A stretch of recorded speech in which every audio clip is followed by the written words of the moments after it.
नमस्कार, मैं हूं रवि रंजन। आप देख रहे हैं विमर्श न्यूज। देश के प्रधानमंत्री नरेंद्र मोदी ने गुरु नानक देव के प्रकाश पर्व पर एक बड़ा ऐलान किया। प्रधानमंत्री ने केंद्र सरकार के 3 कृषि कानूनों को वापस लेने का फैसला किया। पीएम मोदी के इस फैसले के बाद देश भर में उनके इस फैसले पर तरह तरह की प्रतिक्रियाएं आ रही हैं। विपक्षी पार्टियां कह रही हैं कि ये सरकार की हार है और लोकतंत्र की जीत है।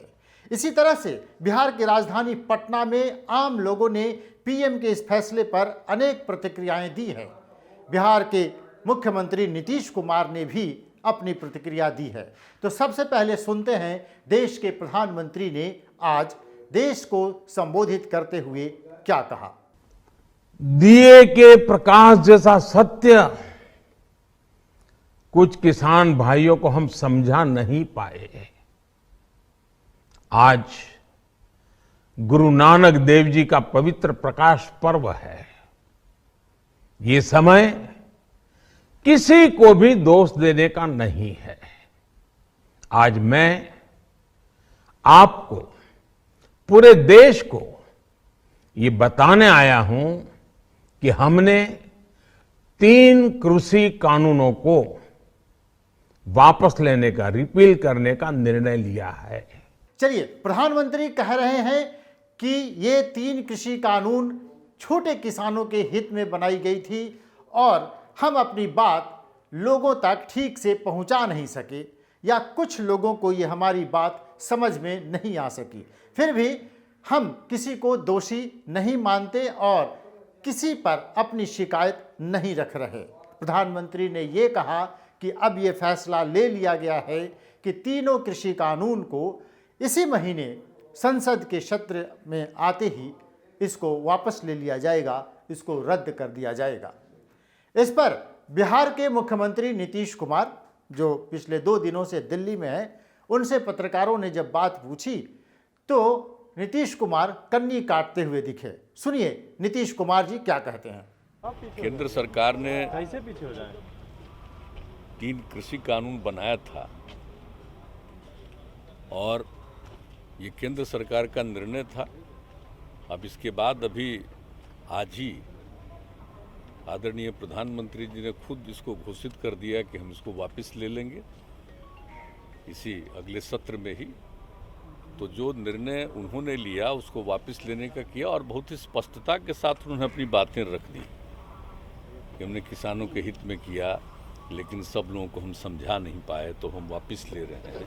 तो ये सारी बातें हो गई, इसलिए इसमें कोई खास बोलने का तो कोई औचित्य है ही नहीं।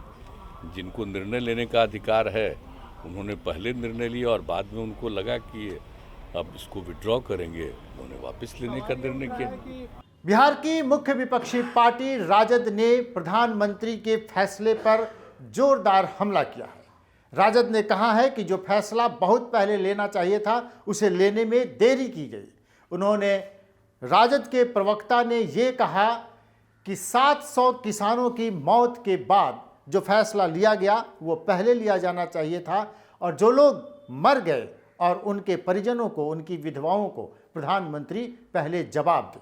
सुनिए राजद प्रवक्ता मृत्युंजय तिवारी को। सबसे लंबा चलने वाला आंदोलन का जीत है, ये लोकतंत्र का जीत है, ये देश के संविधान की जीत है। आदरणीय प्रधानमंत्री जी के अहंकार, सरकार का हिटलरशाही तानाशाही रवैये का हार है। आखिरकार झुकना पड़ा किसान भाइयों के आंदोलन के सामने केंद्र सरकार को। लेकिन जिन किसान भाइयों की जानें गई हैं, जो हमारी बहनें विधवा हुई हैं, जिन्होंने अपने पुत्र को खोया है, उनके लिए जिम्मेवार कौन? आज जब 5 राज्यों में चुनाव हैं तो आपको याद आ रहे हैं कि ये क्षमा मांग रहे हैं और ये कृषि कानून जो हम लोग बता रहे थे काला कानून है, आज आपको आभास हो रहा है कि हम नहीं समझा पाए। ये तो थी राजनीतिक बातें। अब आम जनता इस बारे में क्या सोचती है? हालांकि बिहार में ये आंदोलन नहीं था, इसलिए बिहार के लोगों ने मिलीजुली प्रतिक्रिया दी है। कुछ लोगों ने कहा ये ठीक हुआ, कुछ लोगों ने कहा ये फैसला पहले होना चाहिए था, कुछ लोगों ने कहा पता नहीं हमें तो पता ही नहीं क्या हुआ। इस मिली जुली प्रतिक्रिया को भी देखिए। हमारे संवाददाता सुमंत तिवारी ने कुछ लोगों से बातचीत की है। सुनिए आम लोगों की बातचीत। सरकार ने जो कृषि कानून जो वापस लिया है, तो इस पर आप क्या कहना चाहते हैं? बहुत ही अच्छा फैसला लिया। उनको बहुत पहले लेना चाहिए था। इन्होंने बहुत ही लेट कर दिया, बहुत ही देर किया। देर करके देश को बहुत ही पीछे ढकेल दिया है। किसान हमारा जो है 80% जो है हमारी आबादी का 80% किसान होता है। बहुत बढ़िया हो गया। जिस तरह से हम लोग आंदोलन के बारे में सुन रहे हैं उसके लिए तो बहुत ही अच्छा हो गया। आज साल 1.5 साल से आंदोलन पर कार्यरत था, वो ले लिया तो बहुत अच्छा हो गया। तो 3 कृषि कानूनों के खिलाफ जो 1 साल से देश भर में आंदोलन चल रहा था, उसको एक फैसले में प्रधानमंत्री ने एक झटके में रद्द करने का फैसला ले लिया। ये प्रधानमंत्री का मास्टर स्ट्रोक है या उनकी मजबूरी, इस पर चर्चा आम है। हर खबर, इससे जुड़ी हर खबर हम आप तक पहुंचाते रहेंगे। देखते रहिए विमर्श न्यूज़। हमारे चैनल को अगर आपने अभी तक सब्सक्राइब नहीं किया है तो उसको जल्दी से सब्सक्राइब कीजिए। उसके बगल में जो बेल आइकन है उसको भी दबाइए ताकि आपको समय समय पर नोटिफिकेशन मिलता रहे। तो प्रधानमंत्री के इस फैसले पर आगे के अपडेट हम अगली कड़ी में जरूर देंगे। देखते रहिए विमर्श न्यूज़। नमस्कार।